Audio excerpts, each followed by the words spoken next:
Fritando na leitura de hoje, continuação de Gaia, o Feminino em Estado Bruto, de Maria Lúcia Camargo de Andrade. Esse aqui, ó. Ananqué. Imprescindível, o mesmo que necessário. Necessidade, o mesmo que prisão. Assim é esse monstro, talvez um dos piores monstros. Nunca mostrou seu rosto, não quer templos nem oferendas, mas sua presença é como uma força poderosa, um fantasma que está constantemente nos atazanando e que se faz sentir como uma sensação estrangulante. Sua característica é a asfixia, a urgência, o desassossego, a agonia. Falamos de Ananqué, a necessidade, uma deusa, uma potência feminina. Até os deuses foram sempre vítimas dela depois que te uniste a Urano. Ou foi exatamente por causa dela que te uniste a ele? Seria Ananqué já uma habitante daqueles primórdios escondida em sua invisibilidade? Mas a diferença é que os deuses nem sempre lhe davam importância, ao menos nas coisas do cotidiano divino, pois a necessidade não tem muito o que fazer no mundo onde tudo é excessivo. Excluindo-se, porém, as coisas de Eros, posto que dessas nem os imortais ficaram imunes, e essa sim pode ter sido uma imposição que fizeste nos estatutos do cosmo. Entretanto, quanto a nós, pobres mortais, desde que Prometeu cometeu a ousadia de tentar enganar Zeus com o pedaço da carne de um touro, o pedaço de carne que mais consequências trouxe para nossas vidas desde então, o mel, os frutos e o vinho não mais jorraram das profundezas da terra fértil. Ficou decretado que, para todo sempre, o cotidiano nesse vão do mundo seria trabalhar de dia e descansar à noite, para se ter acesso aos alimentos. Doravante, os mortais terão que trabalhar para conseguir alimento, cozinhá-lo e enviar para os deuses a parte deles, a fumaça que atinge as alturas como o perfume dos incensos das oferendas. Mas a palavra que daí nasce e melhor define o castigo de Zeus é a escassez, coisa que nem deuses nem mortais conheciam.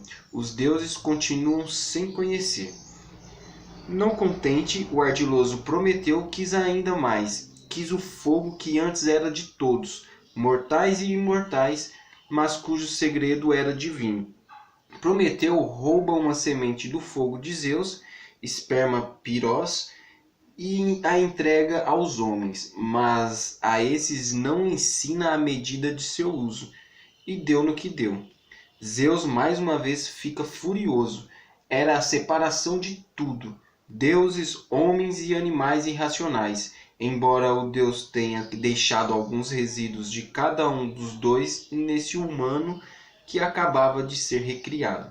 O que depois aconteceu, Gaia, foi que Zeus, que não estava para brincadeiras, acorrentou o rebelde e indisciplinado filho de Jápeto nos montes do Cáucaso e fez com que seu animal, a águia, todos os dias devorasse o fígado do filho do Titã e, à noite, o órgão se reconstituía para, no dia seguinte, tudo começar.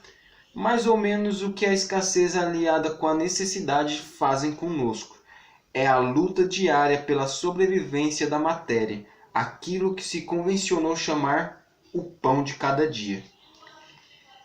E foi assim que foram-se o mel, o vinho, os frutos de Deméter, e veio a luta pela sobrevivência. E foi com essa última que os espaços e os direitos foram delineados. É nesse momento que surge o vão, aquela parte que nos cabe neste mundo.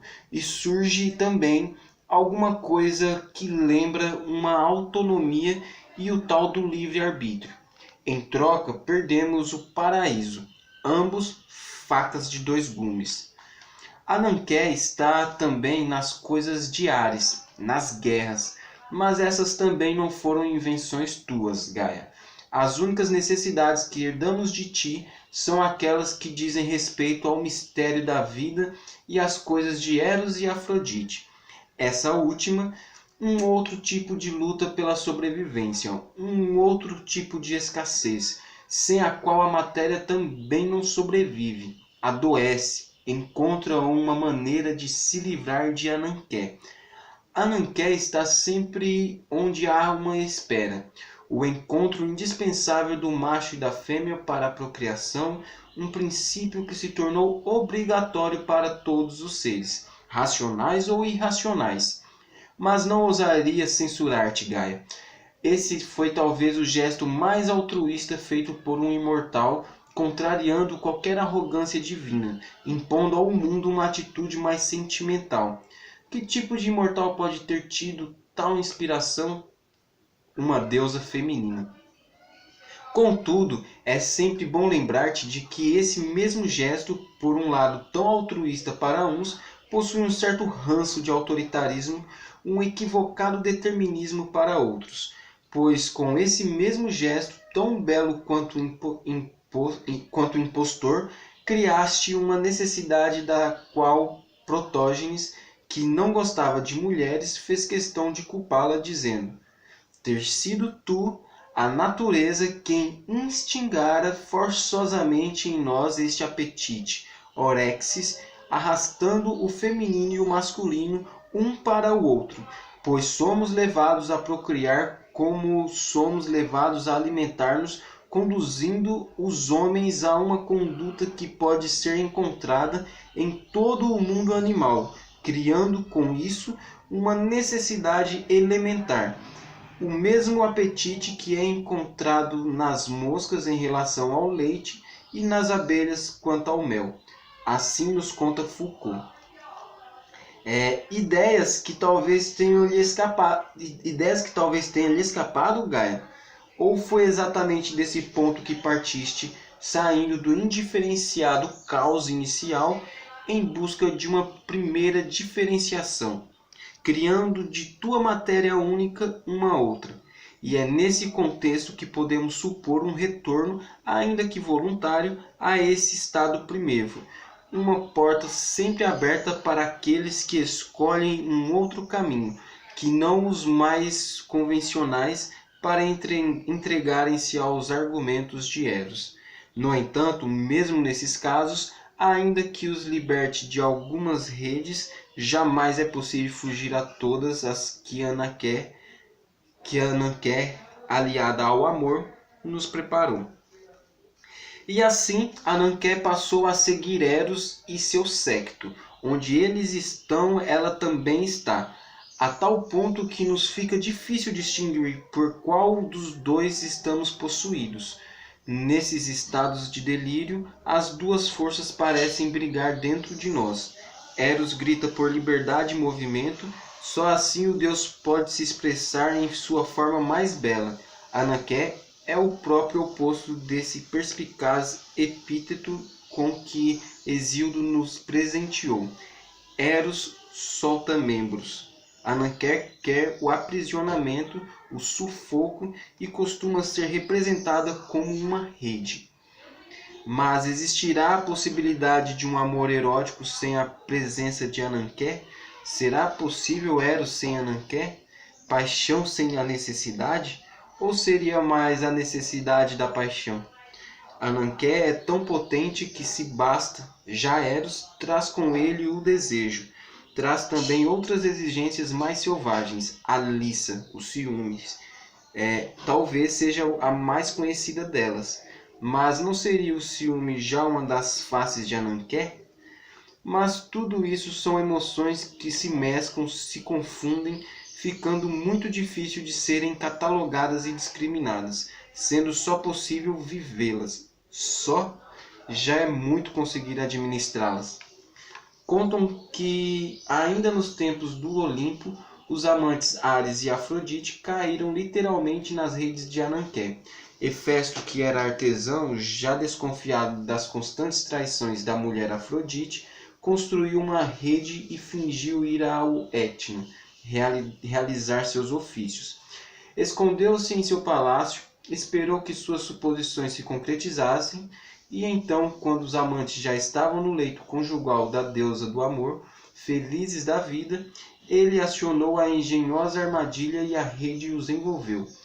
contam que eles se reviravam querendo livrar-se da prisão, como dois peixes lutam para se livrar da rede do pescador e ganhar a liberdade das águas. Hefesto, que poderia até ser um amante insuficiente para a libido da deusa do amor, mas era um hábil artesão, fez uma rede que não cedeu ao desespero dos amantes.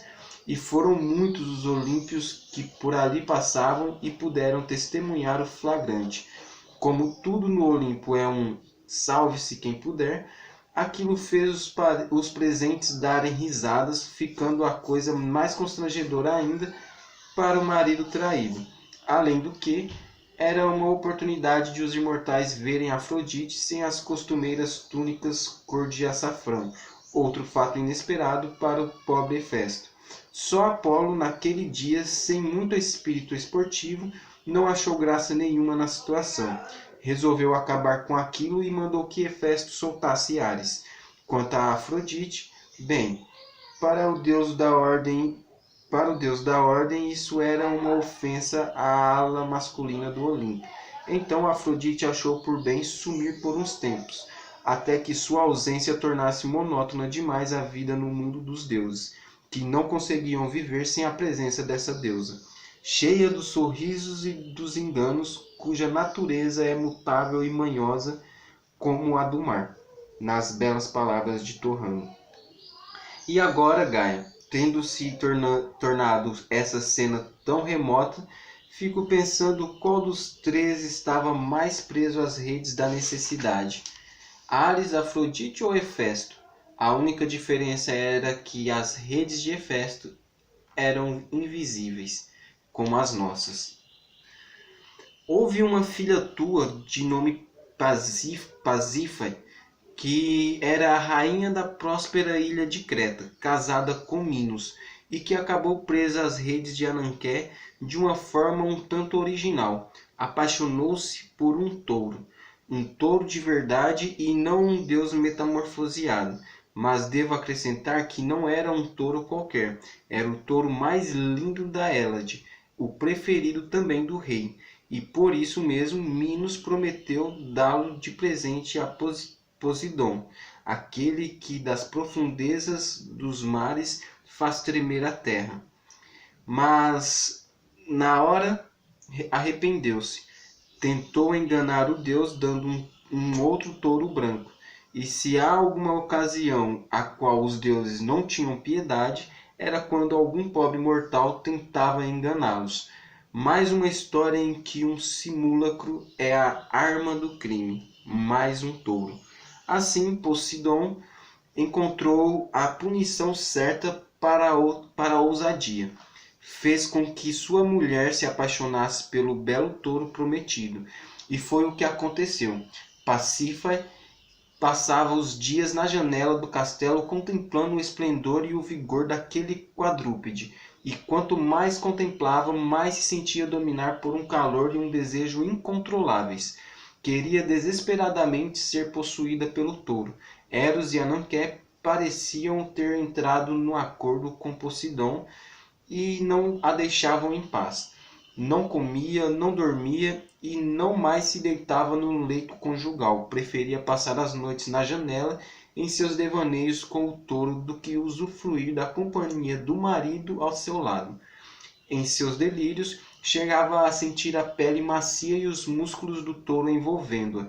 Era um prazer jamais experienciado. Então, não mais suportando adiar o desejo que a fulminava, transferiu-se para o pasto do palácio. Achou que teria mais chances disfarçando-se de novilha, então construiu uma de madeira e lá dentro ficou, esperando, até que o touro a notasse. E foi assim que a rainha de Creta e o touro branco se uniram num ato de amor e tiveram um filho, a quem ela deu o nome dos dois amantes de sua vida, Minos, o marido e Taurus, o touro. Então o filhote chamou-se Minotauro, uma homenagem deveras feminina. Um tempo depois, a rainha acabou sendo assassinada por Ananké, enforcou-se com uma corda. Poderias me explicar, Gaia, por que histórias envolvendo touros são tão comuns nos velhos tempos? Dionísio era também representado por um touro. O touro era também a forma mais escolhida por Zeus em suas constantes metamorfoses, sempre com a tão humilde quanto sábia finalidade de esconder sua forma divina a fim de conquistar uma simples mortal. E quantas não foram raptadas dessa forma? Zeus levou a donzela Europa, mar adentro, montada num touro que era ele. E Hélios, o deus Sol, que lá de cima tudo vê, conta-nos que Europa cavalgava com um semblante radiante demais para quem estava sendo raptada, na garupa de um touro, sem sequer saber para onde era levada, condição essencial para que tal acontecimento se caracterize como um rapto. E estava feliz. Essa era a segunda condição. O touro representa a virilidade em sua manifestação mais exacerbada, o que é a mesma coisa que dizer manifestação da virilidade divina. Touros e raptos pareciam mesmo combinar para os olímpios. E como era frequente essa combinação? Era um tal de touro se chegar todo manso e maroto, mulheres que não resistiam e afagavam seu pelo macio, mulher montando em touro e Deus que vira touro e sai em disparada com a mulher na garupa. Mas sempre é bom lembrar que não se tratava de raptos quaisquer, eram raptos míticos, imbuídos de romance e sensualidade, em que não se usava a espada, uma outra força tão aguda e penetrante quanto ela, porém mais poderosa e bem mais sutil, mostrava-se mais eficiente. Peitó, a persuasão feminina, dessa vez emprestada ao masculino. Para alguns deuses, bastava virar touro e docemente ir se chegando como quem quer ser afagado. Não houve donzela nem mesmo mulheres mais vividas que não caíssem nesse engodo divino, ou que não deixassem se enganar. Afinal, não era essa arma a persuasão feminina, um presente de grega? Certo estava Heródoto. É loucura vingar-se de um rapto. Manda o bom senso não fazer caso disso, pois sem o seu próprio consentimento, de certo nunca teriam as mulheres sido raptadas. E assim, Gaia, parece que os touros desapareceram de nosso mundo, até mesmo porque já não se fazem mais raptos como antigamente. Foram-se os touros, foram-se os raptos, só o que ficaram foram as metamorfoses. Porém, essas hoje são muito mais usadas para afastar-se do que para entregar-se. Gaia, apesar da distância no tempo que nos separa, ainda nos é possível sentir dentro de nós um elo que nos une. Somos feitas de tua essência e ela lateja dentro de nós. Filhas de tua matéria feminina primordial e de tua força vital que é indestrutível. Com um pouco de esforço e muita devoção, creio por vezes ser possível nos abstrairmos deste mundo que nos cerca e nos entregarmos de corpo e alma ao devaneio. Uma viagem por onde vamos caminhando como quem segue os rastros deixados num labirinto. Rastros que são os passos de nossos ancestrais. E essa é uma das ocasiões em que se faz imprescindível aquela difícil tarefa de abandonar a razão em algum canto desse trajeto. E então, depois de nos livrarmos delas, sentir tua presença alucinatória, que se faz notar como a cristalização de uma efervescência sublime e silenciosa, a qual costumamos chamar de plenitude. É uma felicidade inexprimível poder encontrar-te, é tocar no que possuímos de mais sutil, de mais suave, de mais verdadeiro. É ser por ti acolhida. O acolhimento é feminino, é o receptáculo de que falamos. O masculino também pode acolher, mas dentro de algumas limitações. Não o possui em sua natureza, muito menos em sua anatomia.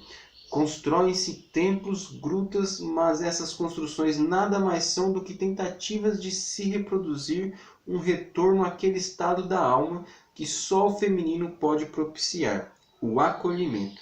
Adentrar num templo, numa gruta, é a única maneira que os humanos encontram para satisfazer o arquetípico desejo de voltar a teu útero cósmico. Por isso, essas construções são lugares onde se vai buscar, desde que o mundo é mundo, nada mais do que um conforto, um colo. Seja como nos tempos remotos, quando serviam para abrigar mortais de alguns fenômenos naturais que o homem jamais conseguirá vencer, seja para um pedido, uma súplica, uma reflexão, amparo ou mesmo um agradecimento ou uma oferenda. Quer seja para receber ou para oferecer algo, o templo é, por excelência, o lugar do acolhimento. Feminino, o receptáculo e o colo das carências e das emoções mais humanas, o aconchego, a proteção, o carinho, o desamparo, o desencanto, o desatino, o abandono, a impotência, a descrença, a desesperança e perda da capacidade de sonhar. A desistência. Assim, o movimento natural da natureza feminina é o que acolhe, recebe, aconchega e envolve. A encarnação dessas figuras de braços abertos, desses simulacros tão comuns em nossos tempos. Essa é a configuração que imprimiste a nós, tanto da alma como da matéria. Já o masculino tem por natureza o movimento daquele que chega, que é recebido, que adentra, que invade, que penetra, tudo como outrora. É a repetição do encontro primordial, o elo e o fio que nos une à interminável noite dos tempos e que nos dá um sentido para nossa incompreensível existência. O mesmo sentido que buscavas naquela noite, Gaia. E não foi assim que tudo começou? No princípio, antes de um acolhimento, não era uma espera? Tu esperaste, Gaia, e depois disso a espera impregnou-se em todas nós. E com isso o feminino nunca mais deixou de esperar. Em nossas histórias sempre há ao menos uma espera. E a história do feminino foi e será para sempre uma sucessão de esperas. Cada uma esperou a sua moda, mas nunca deixou de ser um esperar, para depois acolher. Show, hein, mano? Fazer esses vídeos lendo, mano, tá da hora pra caralho. Você é louco. Porra. Frito nas ideias, constantemente fritando. E eu tenho lido justamente porque acho bom dar um valor aí pra leitura. E, né, tô dando um exemplo. Shiri Venê.